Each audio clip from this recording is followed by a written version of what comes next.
Ọ dị mma na n'Igbo anyị mara na emume Ofala bụ mgbe eze na ndị ọ na-achị na-ewepụta oge n'ọrịa mmekọrịta ahụ wee kene Chineke maka afọ gara aga nakwa afọ anọ n'ime ya.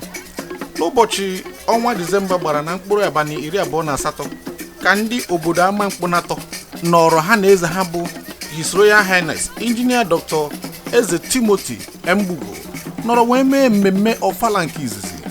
Ya bụ emume dara ụda n'ụdị pụrụ iche maka na ndị egwu ọdịnala, ndị eze dị n'iche n'iche nakwa ọtụtụ ndị mmadụ ndị ama aha ha zukọrọ n'obodo ahụ iji wee soro ya bụ nwa amadi kene Chineke maka Ofala nke izizi. Ndị Ugwumba nọkwa ebe ahụ inwetara unu etu o si mee.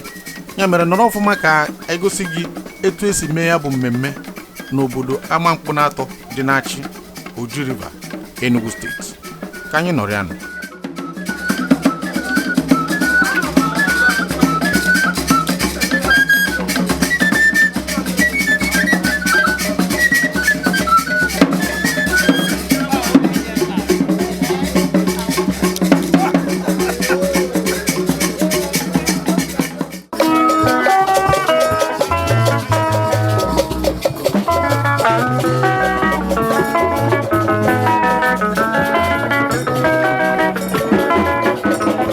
Nnabata nke ndị obodo, ndị onye n'ikwu n'ibe bụ ndị gbazuru na St. Mary's Churchfield n'ụbọchị ahụ nyere eze Chinemeze Igwe Timothy na Lolo Chinyere Gbugu n'ụbọchị ahụ dị ebube maka na ndị chief, ndị nze na ọzọ, ndị ichie n'ụdị dị iche iche gbazuru gbanye ha aja n'ugwu n'ịka ha na emume nke Ofala nke izizi.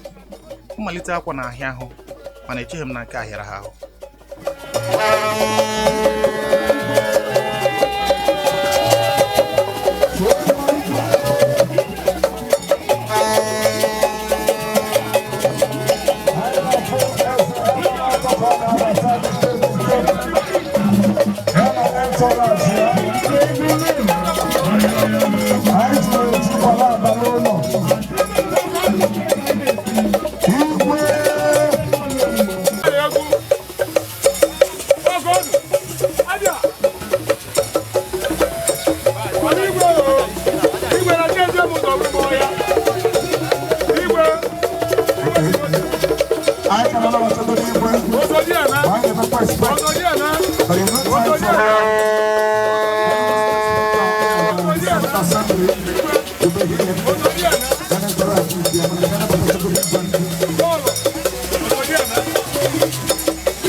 N'eziokwu eze na-ekwesị ekwesị maka na ọ bụrụ na ị necha Igwe Timothy F. Gbugu ya na lọlọ ya bụ Lolo Chinyere Gbugu, ichi eze agụwa gị.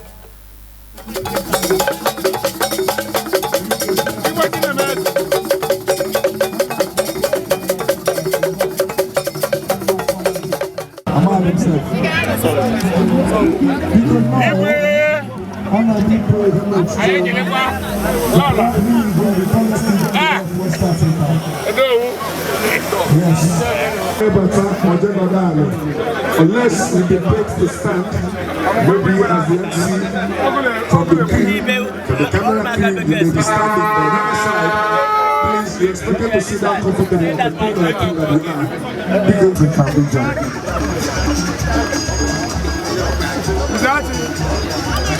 Thank you. Thank you.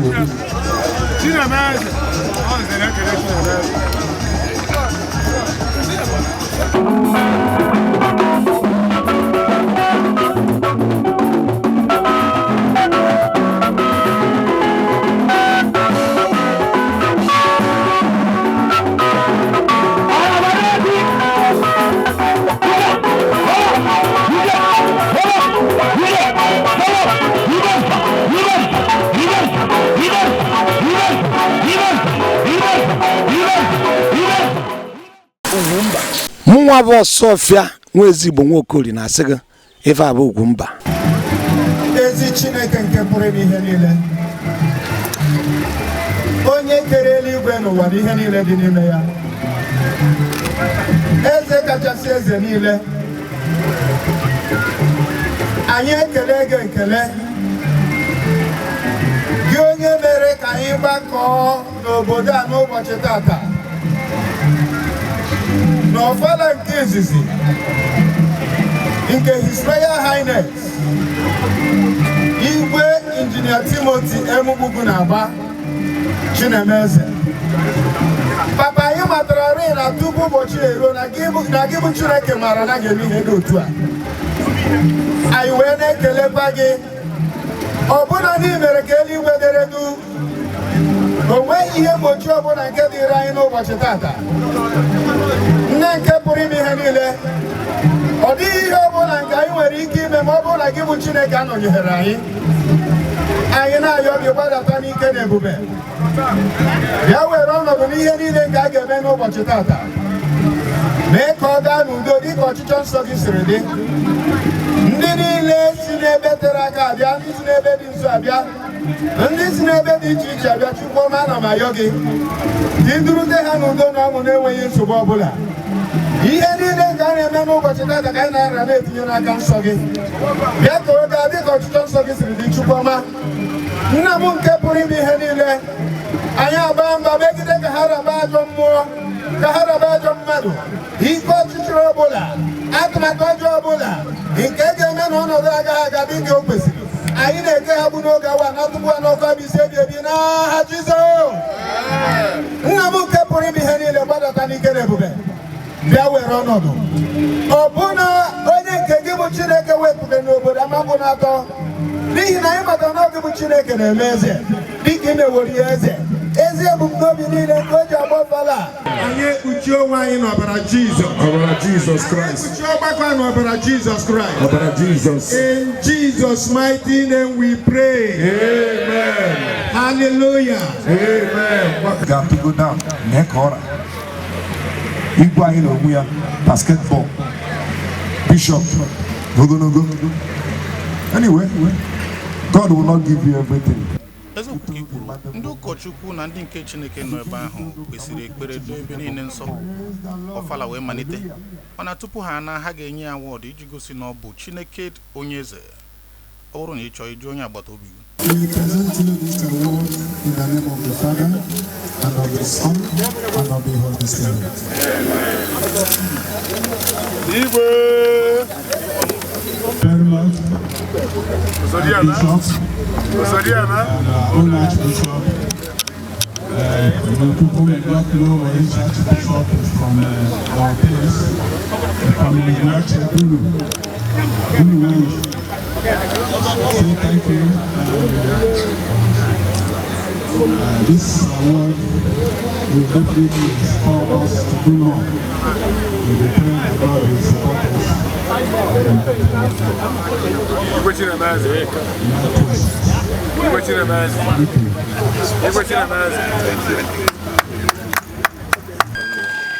Afambo Archbishop Dr. Raphael Levendo Anyume abụm onye Egwuachi ana m eje ozi ọma mana Egwuachi mana mba mmiri ebe ndị mere headquarters bụrụkwa President Abro College of Bishops and Ministers Network and member Rehoboth College of Bishops USA. So ụmụ na ndị otu m so bịa ebe a n'ụbọchị tata. Ihe anyị kwuwe bịa ebe a bụ ịkwanyere His Royal Highness Igwe Timothy Gbugu ugwu. Ọ na-agba Ofala nke mbụ n'ụbọchị tata. And Igwe Timothy Gbugu bụ onye anyị maara ọfụma, onye Chineke ji kwekwara ngwa ọrụ ya na ezinụlọ ya na lọlụ ya, ha na-enyere ụmụ mmadụ aka, na-enyere ụmụ ụwa aka, na-enyere ụmụ ogbenye aka. Ọ naghị agụcha mmadụ na onye abụ nwa ogbenye ma ọ na onye abụ ọgaranya. O were mmadụ niile dịka mmadụ, were na-agba mbọ ịfụ na onye ọbụla na-enwe ọṅụ na ndụ ya. Ihe ndị a ka anyị fụchara wee sị na ụbọchị tata na anyị ga-abịa kwanyere ya ugwu. Ọ dị ma Igbo anyị sị na ọgaranya gara mba anụ juru akpọbụ ndị ọ na-enye nyekwara kọtụrụ anyị ihe nwere mkpali iji wee bịa n'ụdị omenala dị etu a. Ihe mere mkpali mbụ na Ofala abụghị omenala nke ịgọrọ arụsị. Omenala dị mma, ala Igbo ọbụla nwere omenala ha na-eme.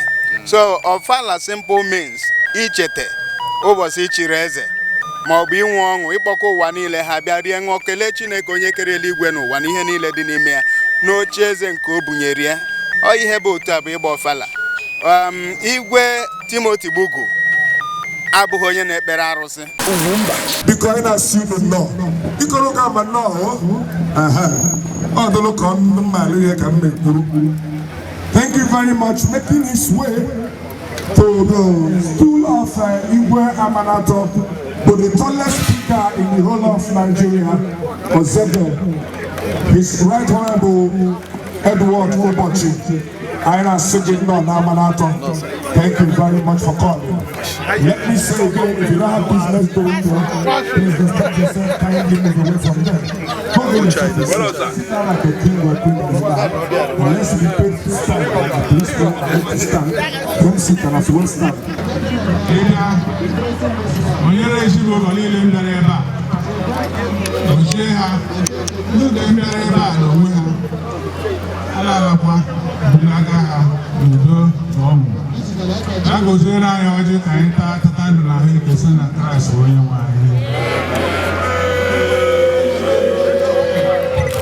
Dịka ọ dị n'omenala Igbo, ihe ọbụla a ga-eme a ga-ebugodoro ụzọ nwa ọjị.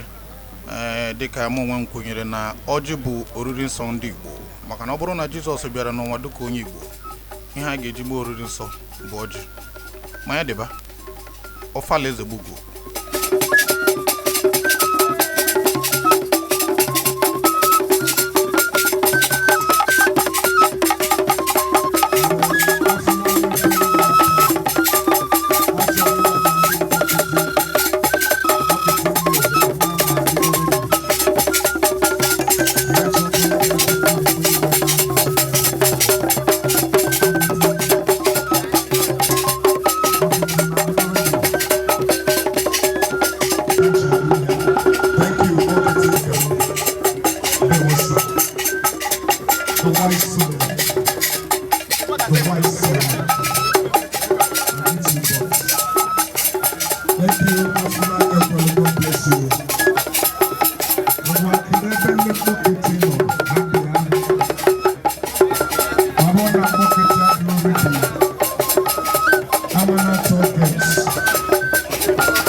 Anatoka Echelo ndị Igbo Ọjị, and agwa m unu na the chairman Ojiri International Ruling Council and also Ezala 3 Fachi Aka na-ebu n'ọjị na. Oh, very good.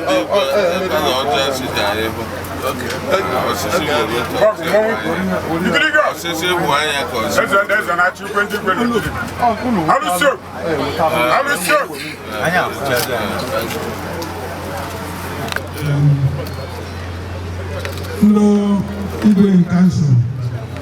I mean, sorry, no Igwe Council of Amato, Oji IGBOMOVIES.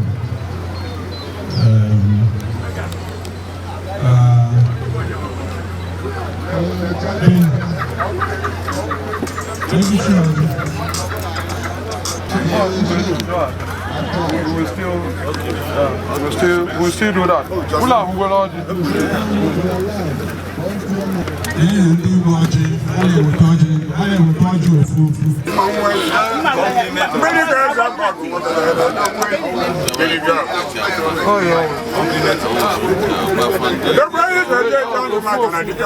Igbo kwuru okwu si na ọgaranya gara mba anụ juru akpa bụ ndị ọ na-enye nyekwara ya. Ya mere ndị eze dị iche iche ji si achị Oji River, Enugu steeti nakwa ebe ndị ọzọ dị iche iche na Nigeria wee bịa ịkwanyere Chief na Lolo Timothy Gbugu ugwu n'emume Ofala nke izizi ha nakwa iji si ha aka sie ha ike maka na dịka anyị mara onye ọbụla bụ mmadụ ụzọ si wite na aka enwe mkpọmkpọ arịa.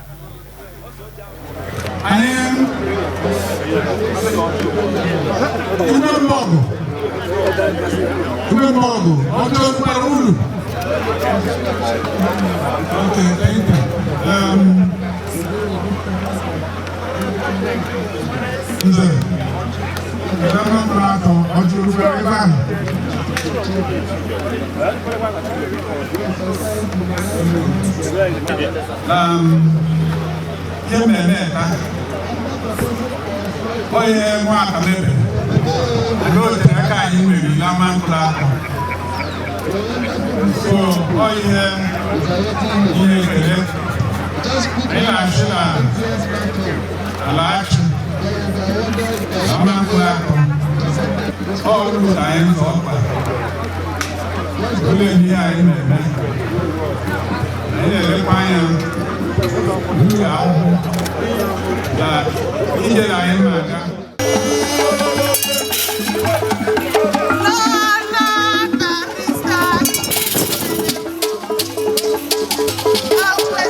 Mbata nke Chief Mike Mberedog obibi nwanụ batara na-egosi na ude na-eru ezuona ka ha eri aja.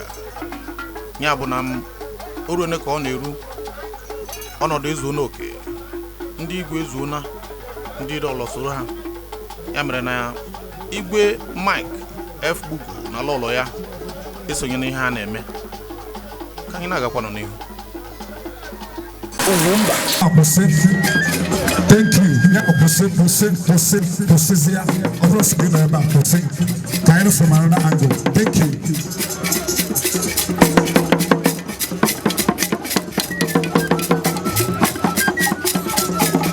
What the man and the police and the press offices.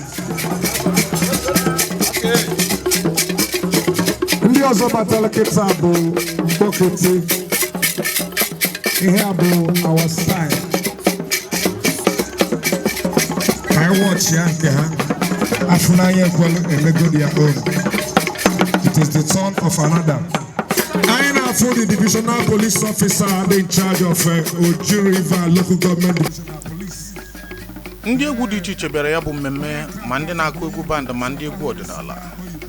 Mana nke tọrọbịa bụ ndị otu mkpọnkịtị ụmụnze bụ ndị aha ama ama gaa nara ebe dị iche iche tụrụ ugo n'ime ihe gbasara egwu ọdịnala n'obodo Afrịka niile. Ha bịara ya bụ mmemme gosi na ya bụ mmemme Ofala nke Chief Chinemeze Eze Gbugu ọ bụghị obere ihe. The first Ofala celebration of His Royal Highness Igwe Engineer Timothy Gbugu Chinemeze Eze Amanato II of Amanato Kingdom.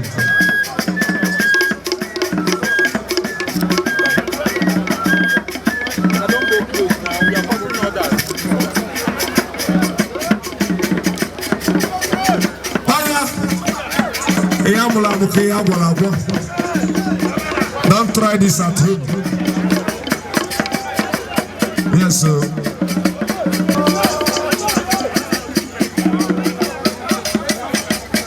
I come neck and applaud Deputy Speakers, 6th Assembly, Right Honorable John Uzobado. Look at this guy. Hey, walk like a professional now. Stop that talking. Walk like a professional guy. Before he moves to the back. Yeah, we're walking. Hey, wow.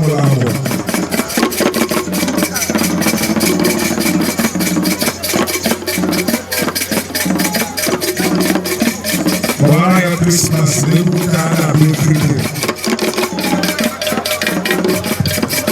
Because I'm my one day with Charles, our guests, not behind us. I can't even teach a house. Please. Don't try this at home. Don't try this at home. Don't try it at home. Don't try it at home.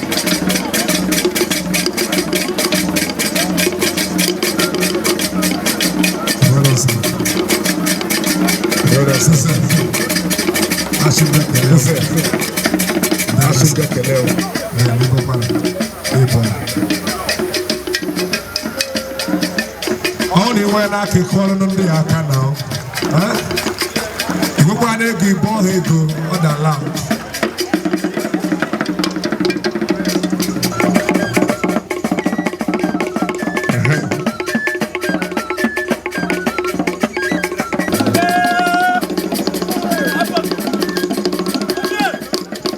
Arriving the arena now is Honorable Gabe Oluzulike, two-time chairman of UGWUMBA local government, the immediate past commissioner for rural development, Enugu State. Ozuome, you're welcome, sir.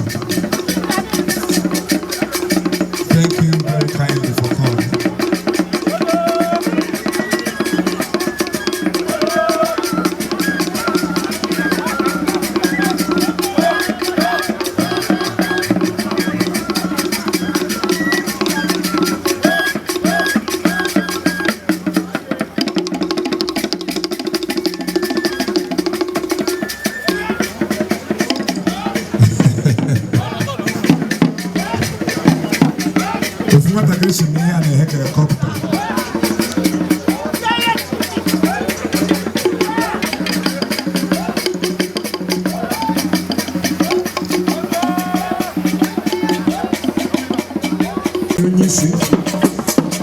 One doctor, yeah.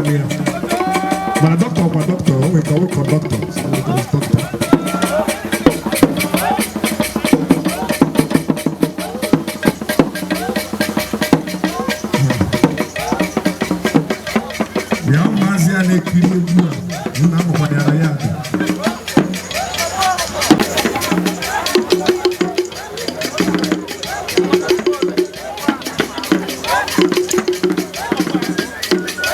Sorry. The convener of sorry, Mr. Casey Okanoro. Looks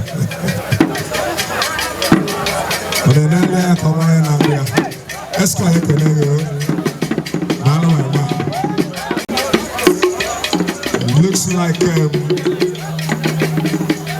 Oya in a chicken with the Kolutego.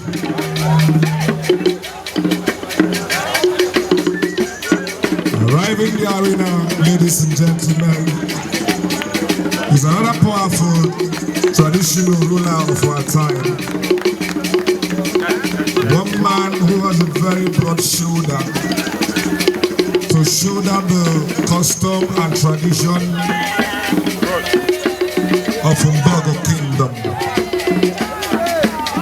Aina Fuko na Choko Bata in his full regalia.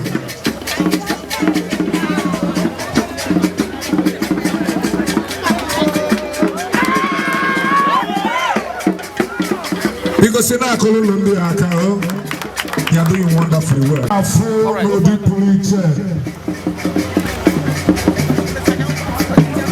And the age of Igwe Jenga. Presenting the Amakwanato the London Union, ADU, on the occasion of the first Ofala of His Royal Highness Igwe UGWUMBA, Monday to be here, Gbugu, Igwe Chinemeze.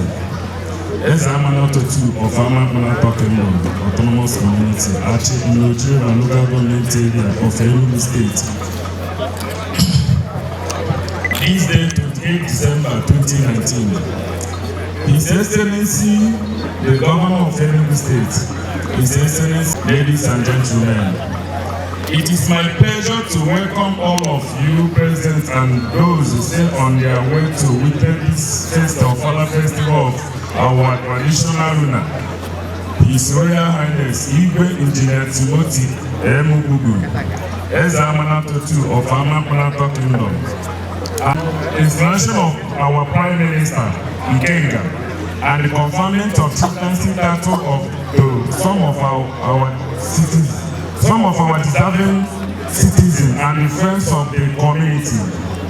I thank you all for making out time to be here.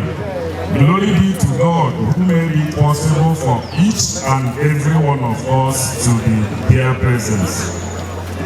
Amakwanato is one of the 12 towns in Achikland, created autonomous by the administration of Dr. Sullivan IGBO. Amakwanato is the second born in Achikland, while Enugu Achi is the first born. While Amakwanato is the second born. Amakwanato is made up of 3 clans, namely Umeze, Isiokwe, and the Umoka. Amakwanato is a community blessed by the Most High God. Amakwanato, Umeze, Isiokwe, and the Umoka has a rotational formula of leadership. After we were created the status of autonomous community, the late His Royal Highness Igwe Onyere, as Amakwanato 1 of Umeze, as the firstborn in Amakwanato, assumed the throne as the first traditional ruler of the community. His demise left the community without a ruler. Hence, the town union with the people of Amakwanato held a meeting and called for eligible candidates from Isiokwe, the second born in Amakwanato, to contest as a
for appreciating the Amanata guests. Thank you. Amanata guests, I am 2 minutes to come up. Thank you. Thank you.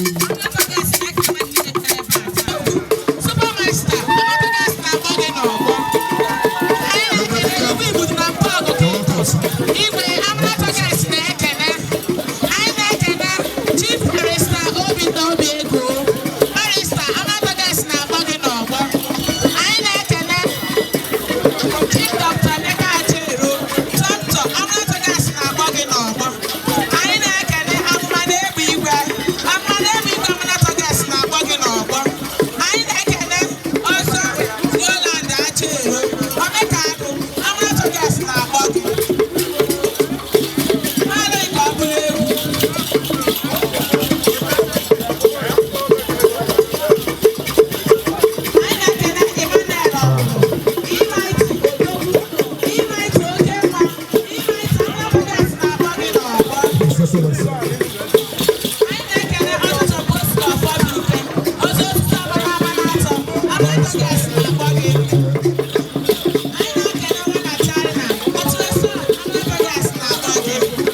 Sena Kwaka, Sena Kwaka.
Igwe Chidemeze na Mara Talking Dog.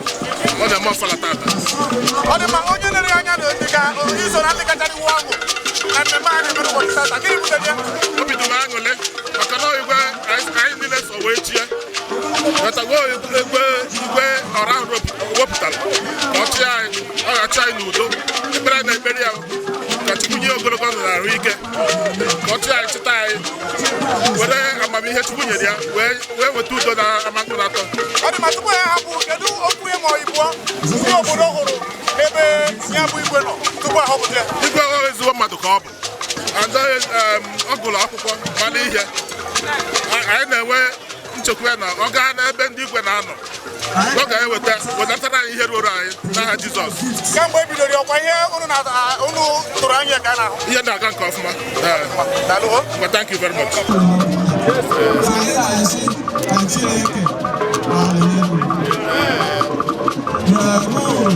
will be very, very long. Very, very peaceful. The land of the kingdom will know peace. The land of victory will know peace. In Jesus' name. Thank you.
From Enugu State. Glorious women. Yes. Nojira nye Enugu ni neke urembare Enugu. Yes.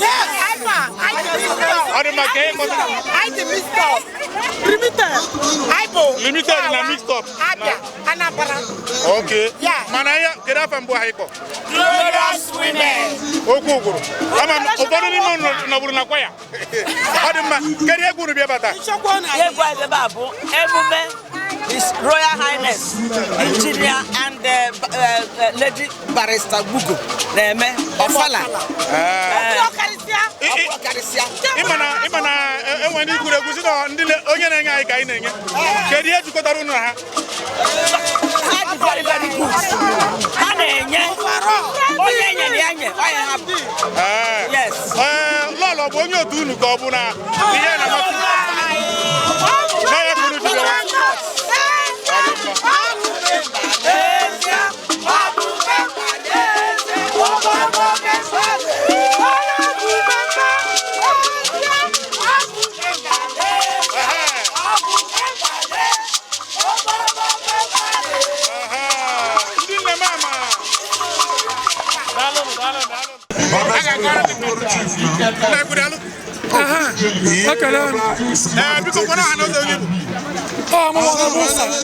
Also, the palace secretary and the committee liaison officer for the community. Yes.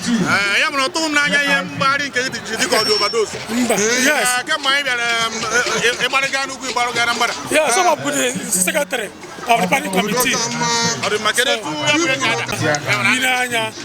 Efuna namba kare ndi namba da fende ndi namba gane so buri yama so na go from off me odi manya bo Ofala pastor awona se mbida ko na ra yes nkwado e ke god yeah nkwado abu no ndukuti ye mmafu obi so ko oto anyị na anya ma ihe de tu aga eme ta anyị ma ihe de tu aga eme so mgbe anyị na-akwado ya ọ bara ndukuti ihe ohia ahụ mara kele chukuta atara ife ọ na ha aga ambi ma n'uche nke tupu ya bụ maka anyị kwụrụ aka dị n'ọrụ n'uche nke kedu ihe mkpatara okwu ma onye na-agba mkpatara obodo niile ji nete anya wee bụrụ eze nke bụ ihe si na aha eme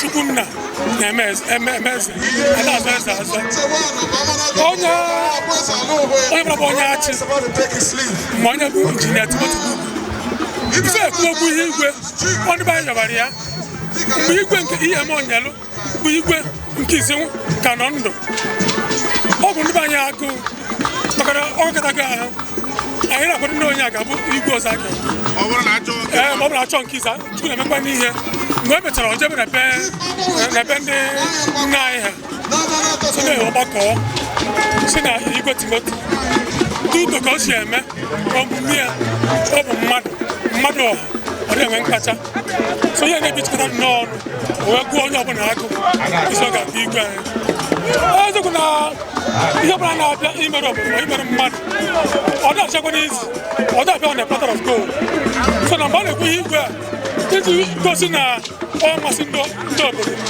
eze ebe ndị ọzọ ọ bụ mmasị a na chọrọ ịzọ ha bịa bịa zụọ ha bụ ndị pụtakwa ndị mesawara aka bituo na ọka ha mma so ka emechara ya metunye aka ahụ ọ bụrụ na ewu nwe ọzọ ma uche nwe ọzọ so uche ndị obodo anyị ka ọ bụrụ ya ma onye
Sorry.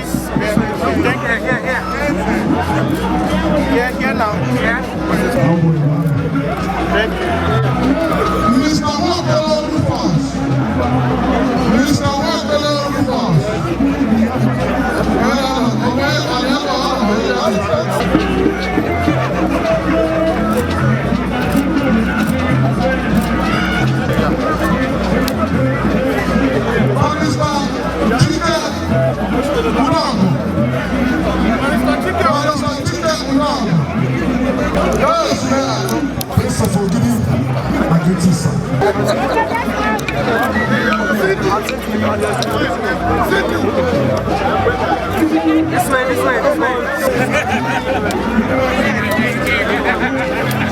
This way.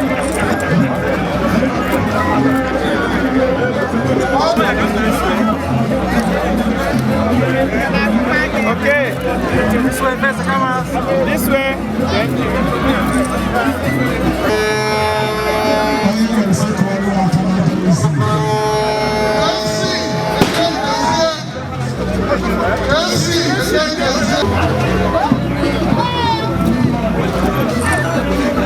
Yeah. Let me take a hand here.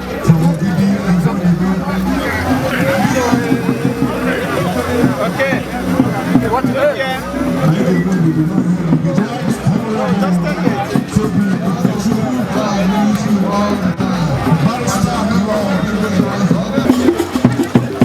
I have seen his beautiful wife had love. Now I'm not talking love.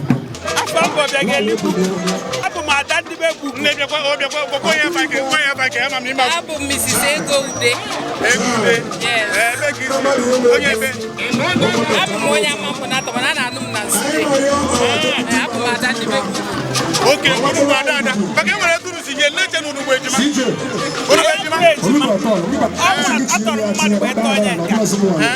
and you get this and the other.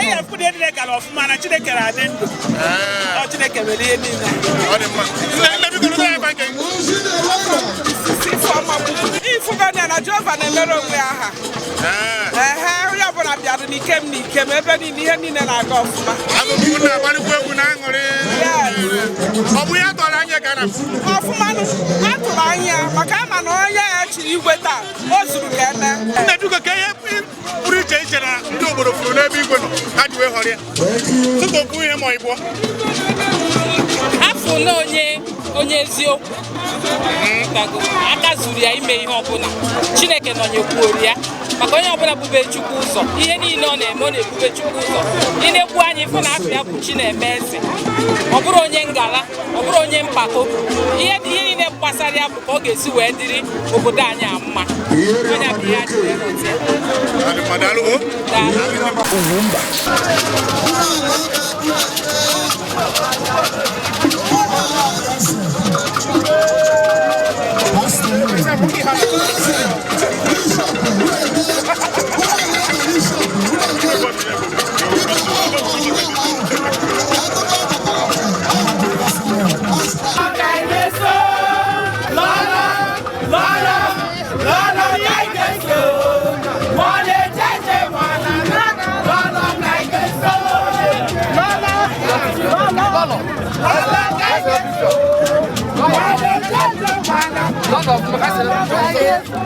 Opurobios Igwe Jenga. Last but not the least, Mr. Alexander Udediofo. Thank you. I'm on you, but I'm on the number how you would do His Royal Majesty, Igwe Godwin, Walk 2 of Kingdom, Chairman of Jiriva Traditional Rulers Council, and the permanent chairman, Hachi Traditional Rulers Forum. I'm a young one up the Rocky Mother, you have a on your deck of Overbury. Give me the web attack. I am Biarino, your Igwe Chinemeze nke ndị ka ọ bụrụ Igwe ha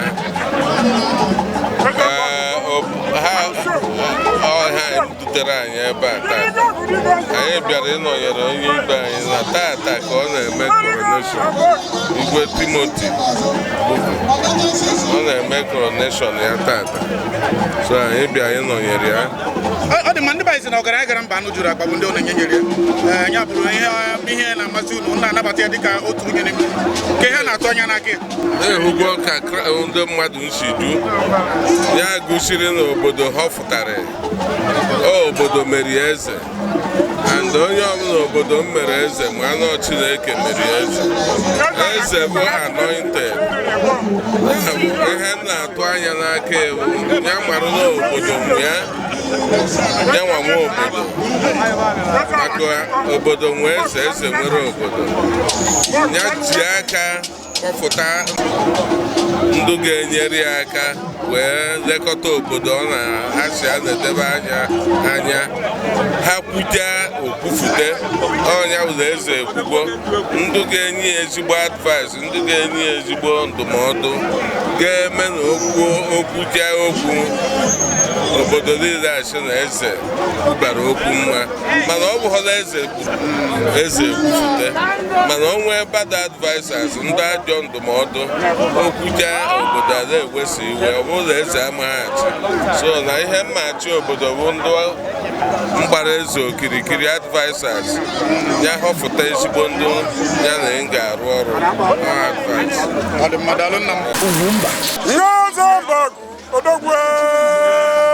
Eze ndị eze na-achị igwe ndị Igwe na Ojiriva dịka ụbọchị ụtụtụ mgbara ụgọrọ azụ ekpuchi mmiri ụtụtụ o suo ọjọọ eze mbọgụ karịsịa eze ala nke ịtọ na-achị n'eriri ịbọ igirigog mgbedigo ogolobịa ekpenta dị agba eke ọgba eke ọwere agba eke maka na agba ka mma na eke etụrụ.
This man is coming. There's a lot of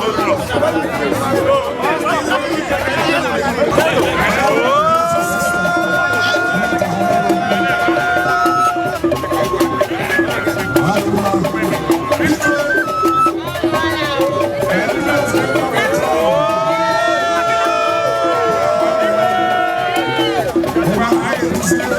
you.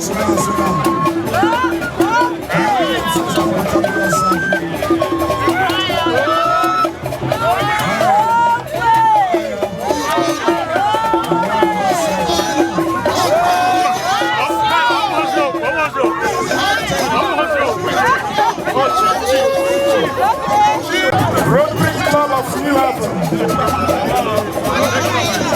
Also, UGWUMBA.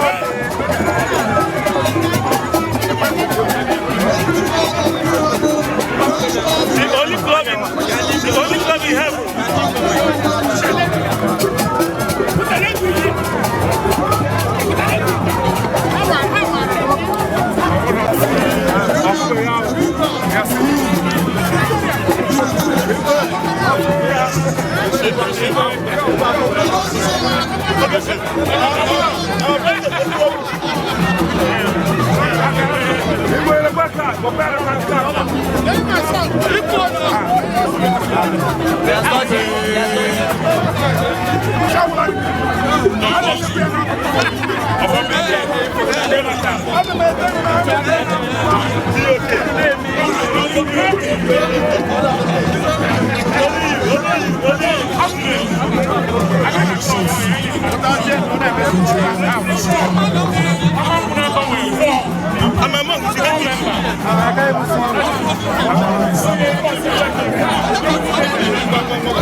Mr. Player, welcome. Hello. Afam bụ Vin Martin Ilo, ebube dike na-achị. Ọ dị maka gịnị na-ekwu ebe a ka ihe kpọpụtara dike taa? Ọ nwanne anyị nwoke. Ka ndị obodo ya wepụtara si ya ka ọ bụrụ igwe. So tata ka ndị be ha na-ekpubi ya okpu. Wee na-asị ya ka ọ chịba ha. So anyị bịa ka anyị kpee ekpere. Yọọ Chukwu. Onye arụ ike. Oge eji wee chi ndị ama mkpu na-atọ. Maka onye anyị bịara maka ya bụ nwoke ama ama na be anyị o si enyere ndị mmadụ aka. So nke a bụ ihe ndị oyibo na-akpọ icing on the cake for ihe niile ọ na-eme for the people. So today we are here to support him. Onye na-anọchite anya obodo anyị ọfụma. Or ambassador of our community. Oh, nwa afọ anyị na-agba mbọ, onye na-akwụba aka ọtọ, onye na-ekwu eziokwu, onye ka m ji wee sị gị no icing on the cake. Ndị be ha sizi ya anyị gbaburu ike ịdị mana ka anyị eze ego ka ị rụrụ gaba. Afọ m bụ Eze Ikema Agba, the Eze Igbo of Lagos State. Ife pụtara m ebe a tata bụ na igwe be anyị na-agba Ofala izizie. Mụnwa bụ onye vileji a. Onye abụ igwe mụ na ya tokọrọ from the bido na nwata. Papia na papa m dịbụ na mma. Anyị kwekwa na-eto ọ dabakwala anyị. Mụ na ya wee dịkwa na mma. Egbe wee mee enyi igwe obi wee dị anyị ụzọ.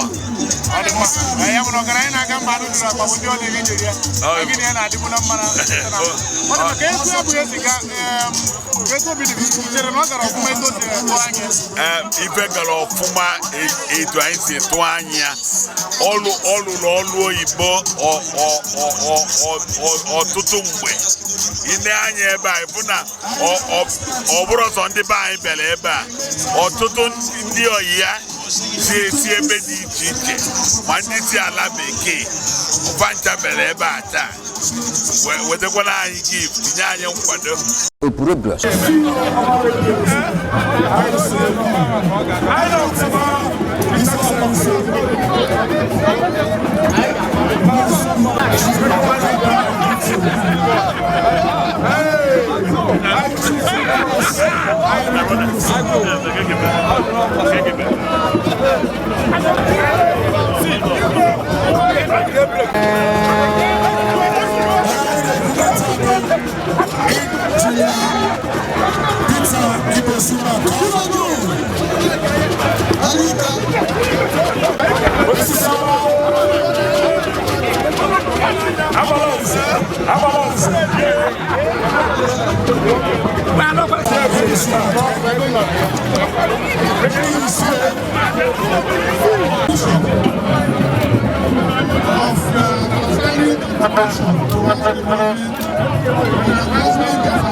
Pureblos, Igwe Jenga. And in the process of presenting them, I want to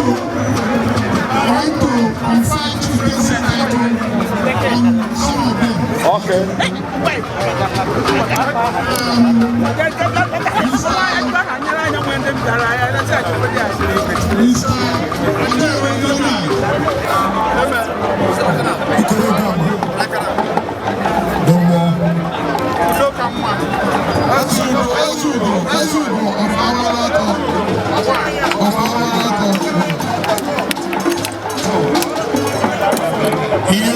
It's about to take a sleep.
All right.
I know that the grandmother that I went to see is unfortunate that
Thank you. Thank you very, very much.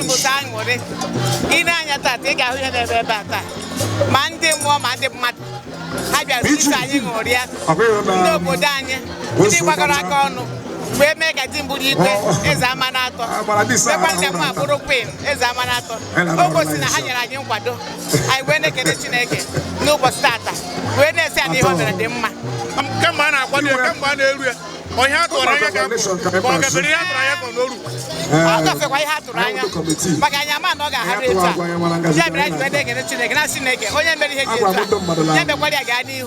ka esi ete a na-aga and anyị na-atụkwa anya na Ofala agbata ata ga-eweta agam n'ihu n'obodo anyị ga-eweta ịdị n'otu maka dịka na mgbe mbụ udo dị bụ na kọmuniti a mana eriti mbọ Igwe udo bịa na kọmuniti a adịrekwa anya tata ihe mere ịhụ na ndị mmadụ na ha ji obi ha wee wepụta ka ọ bụrụ Igwe na-atụmasị na ọgbọ sọsọ ahụ bụ ihe zọrọ Igwe ahụ n'eziokwu na ọzọ ya azọ ọ sị ndị be anyị na ya ma azọ ma ndị be anyị si na ọ ga-azọrịrị na ọ ga-azọ anyị na-ekele Chineke anyị ma na ụdị ihe adapụtara ọtụtụ ndị mmadụ a na-ebuchara ya mmadụ a na-agara ebe mana ọtụtụ ndị ajụrụ ajụjụ okwuo na sị na ya bụ Igwe bụ Igwe ọha zuru mee ndị mmadụ chiri ya bụ n'uche nke kedu ihe okwu ya ma ịbụọ gị na adịghị na-eme maka anyị ma na Igbo so dị eme mere ndị obodo a ji wee chejasị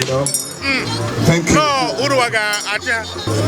Igwe eziokwu like in the beginning we said it's not good for you to blow your own trumpet. So ọgbọ m ga-eji ọnụ nsọ na ihe anyị na-eme mana site n'ike Chineke mụ na di m na-agba mbọ na kọmuniti a n'obodo anụnwa ọbụna dị mgbe aka na-eshi ha anyị ike anyị na-enye ike otu anyị nwere site n'ịzụ ụmụ akwụkwọ site n'ịzụ ma ndị ụkọchukwu sitekwa na dịka inyere ndị onye ego ọha aka ọkachasị ụmụ ogbenye ụmụ ndị nne ha na nna ha na-anọghị ụmụ nwaanyị widow ebe ha netara anya wee soge ebe ndị a na-eme ha na ha ọbụkwa na-eme ha Igwe na ha ga-emekwa karịa adịdekwa anya dịka ụlọ akwụkwọ anyị nwere ụlọ akwụkwọ n'ọnụ bekee almost 80% of ndị na-ebe ha na-akwụ ụgwọ akwụkwọ na anyị chọrọ ka anyị bute education n'obodo anyị abụ amakpọnatọ achị So you're proud of you as an engineer. There was a family that is coming with their presentation. The family how about that? Ihe a na-atụ anya bụ onye asụ Jide ka o ji ịmadị ọ na-eje ihe ọ na-eme dị mma anyị na-ayọkwa Chineke na etu enyegara ọnọdụ obodo a n'aka na Chi ga-emere anyị ebere gbaa anyị ume mekwa ka anyị mee karịa ka anyị na-eme sikwa na ịgbawa ndị obodo ha na-enyekwa aka bikọs ọgbọ sọsọ mụ na di m ga-eme ya ndị obodo ha na-enyekwa aka so anyị ga na-atụ anyị na-emekwa karịa ka anyị si eme ma Chineke soro kwe ihe dịka afọ ise na-abịa abịa enweretara ihe dịka okwu ihe ma Igbo olu chọrọ ịgbado ugwu si na tupu afọ ise na-abịa na-agafe na ihe unu na-atụ anya na unu ga-emepụta site na nkwado Chineke na nkwado mmadụ unu akpọgo ihe dị etu a dịka bido kịta gara afọ ise na-aga anyị na-atụ anya na mmiri ga-adị n'obodo anyị a ga-enwe ụmụaka na-aga akwụkwọ karịa ka ha na-agụkwa agabụ mbụ anyị ga-enye mọ scholarship dịka anyị si bụ eme anyị ga-eme ka obodo anyị bụrụ obodo ebe udo dị ọkachasị udo ga-adị ọ ga-abụ a ga-asị jee na amaghị atọ si jee jụọ esi ka a si eme ọ ihe anyị na-atụ anya ọ dị ma biko tupu kọtụrụ anyị maka ụmụaka na-akpọ bandị maka abụtụbeghị ebe ụmụ kịrịkịrị ụmụaka ma e wuru ụmụ nwaanyị na-akụ ihe kọtụrụ anya emere ka anyị mata na ndị a bụ ụmụ akwụkwọ ụmụaka na-akụ bandị bụ ụmụaka Good Learning Academy nke dị isi Okwachi which school a bụ school a na-akpọ non-profit making anyị adịghị make ego from it little money anyị nweta ebe anyị na-eji wee na-enyere akwụ ndị dị ụgwọ ọnwa ụmụaka anyị na-azụ ụmụaka n'ihe dị iche iche mana kọmputa mana ịkụ egwu mana art ma kapịnta onwe ihe anyị na-adị eme vocational courses anyị na-eme ya na ọ ga-abụ nwatakịrị gụta akwụkwọ pụta ọsịa na o mesi nke ọ ga na-arụ na-enweta ego ọ na-eme ọsịa na ọ ga-abịa ịgụ egwu ọsịa na ihe nka ka ọ ga na-eme ọ na-eme wee nyere onwe ya aka ọ ihe anyị na-eme na Good Learning. Ọ dị ma enwere ihe kpalitere unu maka ọ bụghị ụzọ unu ka jide ego n'obodo a ọ bụ eziokwu na emere di gị Igwe abụrụ ụlọ ọrụ kedu ihe kpalitere unu enwere ihe na-akpanye mmadụ isi na ya ga-eji akụ ya na-enyere ndị mmadụ aka gịnị na-akpali inyere ndị mmadụ aka ihe kpalitere mụ na onwe m as nwunye Igwe bụ chi ya mụnwa ndị m na nna m ọ yara ha ịzụ m aga m akwụkwọ ọ bụrụ maka na ha nwere ego mana ha jisi ike zụọ m nta ahụ gụọ akwụkwọ mgbe si amụnwa ama ahụ maka n'ụzọ a na-ata ahụ dịka nsi wee taa wee na-aga akwụkwọ di m ofe ihe ahụ dị na ịnwa na-apụkwa abụ na-eji ofe ofesi ndị ahụ ya na-eme ebe a anyị si na-eme na mba ofesi ọ ga na-emekwa na be anyị dịka ịrụkwa n'ụlọ akwụkwọ Good Learning anyị nwere daycare anyị nwere kọmputa anyị nwere everything that you can see abroad in Good Learning notwithstanding that the school dị na ime village and because of school some parents bi na township na-akpọnata ụmụ ha bịa na-achị bịa na-agụ akwụkwọ because ihe dị n'Enugu ma ihe dị n'Ọka ma Ọnịcha ọ dịkwa n'isi amakpụ na-atachi ekpere m isi ndị bịa ebe a wụ na Chineke ga-agọzi ha dịka ha wepụtara oge ha karịchasị oge ha bụ ọdụ ego ha wee bịa nọnyere anyị because ọ bụrụ na anyị chiri ihe niile bịa ebe a ọnwụ na ihe ndị bịara ọ ihe na n'iyi ana m asa Chineke ga-agọzi ha gọzife ha oge ụgwọ ha ji wee bịa nke ha ga-ejiri a ga-agakwa mma na Chineke ga-agọzi ezinụlọ ha ọbụla dịka ọ na-agọzikwa ezinụlọ na Chukwu ga-enye ha ndụ nye ha ahụ isi ike nyekwa ha mmụọ ịdị na-emekwa ha nwa na-eme ewulite mmụọ mmadụ nyere ndị mmadụ aka maka anyị nọcha n'ụwa ọ bụrụ na onwe legasi anyị hapụ dịka na-asụ bekee ọ baghị uru a ga-ekenekwa Chineke n'isi ndị Ugwumba ka anyị si wee gba mbọ wee bịa sị ka anyị bịa nọnyere anyị gbaa witness ihe anyị na-eme aka ọrụ unu na Chineke ga-agọzi ya ihe ndị aka nna ya n'aha Jizọs afa m bụ Ugwueze Barrister Chinyere Gbugu biko ndị Igbo niile na-ekiri na Ugwumba bụ nke anyị ka anyị nọrọ n'Ugwumba ekene m unu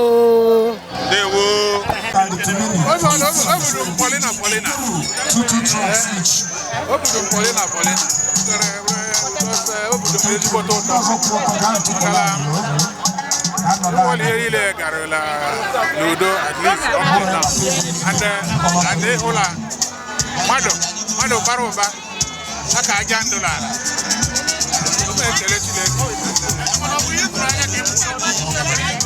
oga fe ihe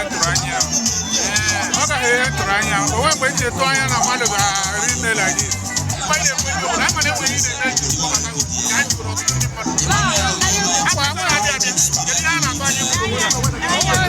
na to anya ho na nwere ihe ile ga dị iche mana agwa m ihe ọkwana ihe hawa go ihe na-abịa maka na ihe izuzo bụ inweta udo n'obodo aka m n'ihu na-esi ya ihe anyị na-arụ ọrụ ya ka ọ na-eme mmadụ ji aka chịkọta aka ọnụ wee rụọ ọrụ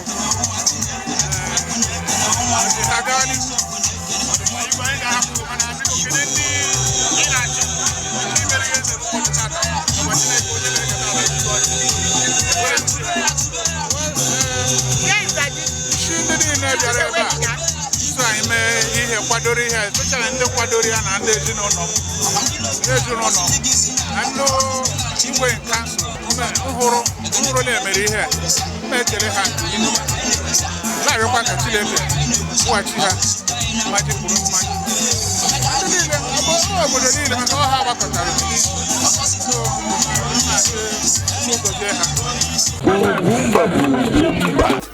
ọ dị mma ya bụ mmemme agasịa na onwefozi na maka na dịka anyị kwuru onye ọbụla bịara ebe ahụ nakwa onye kiriri mmemme a ga-ahụ na ọtụtụ ndị mmadụ bịara ya bụ mmemme ya bụ na ọ karịrị ihe a tụrụ anya ị na-anyere nsogbu maka na ọtụtụ ndị mmadụ nọrọ ihe karịrị nkeji 30 nakwa nkeji 40 hold up dị ebe ahụ ka nkụ maka na ị na-nyere nsogbu mmadụ akarịka ma ọ bụrụ na Igwe Chinemeze Chief Timothy Gbugu esonyela n'ihe a na-eme ma ọ bụrụ ihe ikene Chineke na ya bụ ihe gara nke ọma karịa dịka a tụrụ anya e nwere ọtụtụ ndị mechara bịa n'ụlọ ndị dịka Sinetọ Ikekwere Mmadụ Ikeọha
otu igwe mmadụ si nupụta n'igwe ma chere ịkpọrọ igwe na lọlọ wee duna ha n'obi ha bụ ngosipụta nke afọ ojuju na obi ụtọ ha nwere na anya bụ mmemme mere. Ya mere wee na-ekene Chineke na nke mbụ agana o wee na-ayọzi Chukwu maka nke dị n'ihu.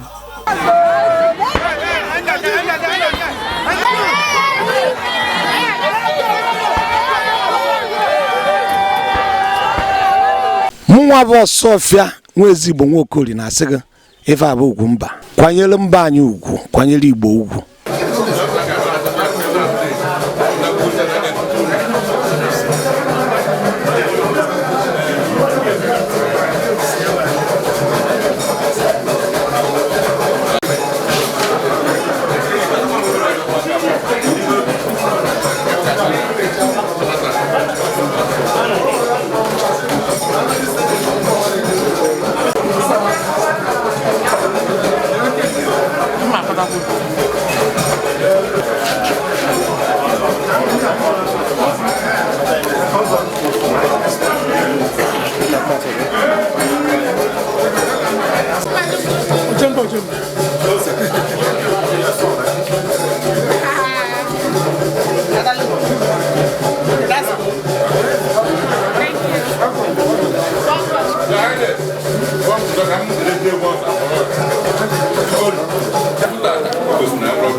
So I am conscious of your public service and how you distinguish yourself. So I believe not on account of that can deal with that seeker. But it's not just a man at a time like this. All a blessing for our people. Me myself, at this time. I'm more on the action. We are going to So I'm part and parcel of being a neighbor. Now, the dedication to duty, right from the days in our public service and in our retire as the case of boy. I'm very proud of your accomplishments. I think it is in Nollywood. I think it is for you. What can I say when this year, not be part and parcel of this? So God has blessed you. Blessed you in the outside and today. Everybody, the accomplishments. What am I making? I put up a advice. I ask that behind every successful man, there's also a woman.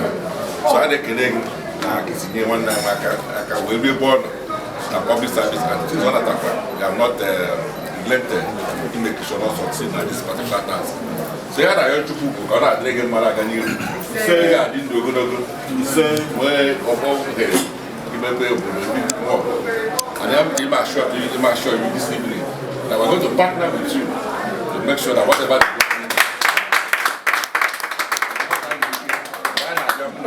we're discussing certain interventions, but everybody is here.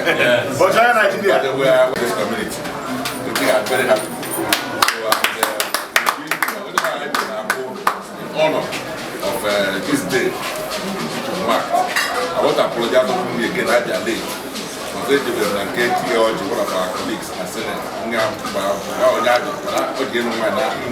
so I was on job, I said, so go to the traffic in the law, those are not, and they had a never stop on the year. So they are not taking the market. But that's like I don't have no matter how late. I'm happy to play it. So what to say from Jaboni Nice to Nice already? Congratulations. I believe that I got the beginning. I got to do the things in jail. So we won't take our time. I just can't get and then we'll not take our decision that way. Our relationship right now, we can build it. So it will be flowing every day. And we'll continue to drink from it. So I took me here, I'm here, I'm coming to you. You will more and more after today, in Jesus' mighty name.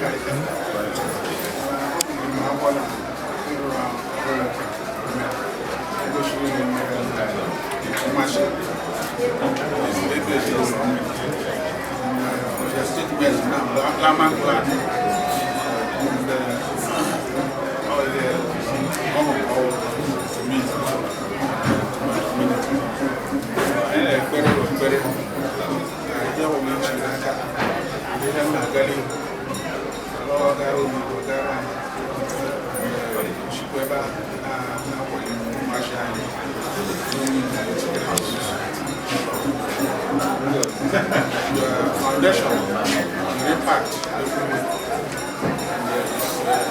speaking, education, mainly, mostly education. Oh yeah, what is up?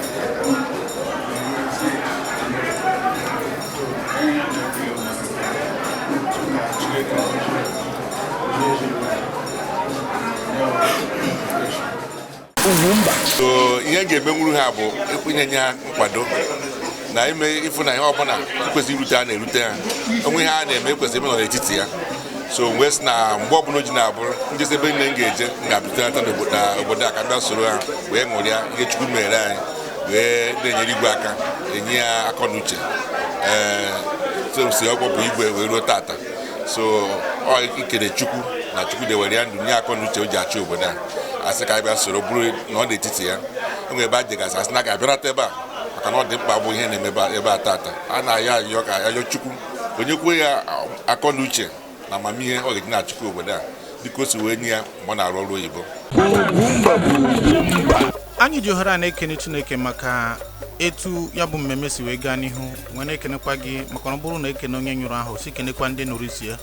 Ugwumba ji ohere a na-asị unu biko ka ọhịa dịka ewu amaghị ọkwara na ị chọrọ ka anyị bịa nye aka chịkọba mmemme gị kpọọ n'akara ekwentị dịka ifuru na ọ na-agafe ka emesịa nọ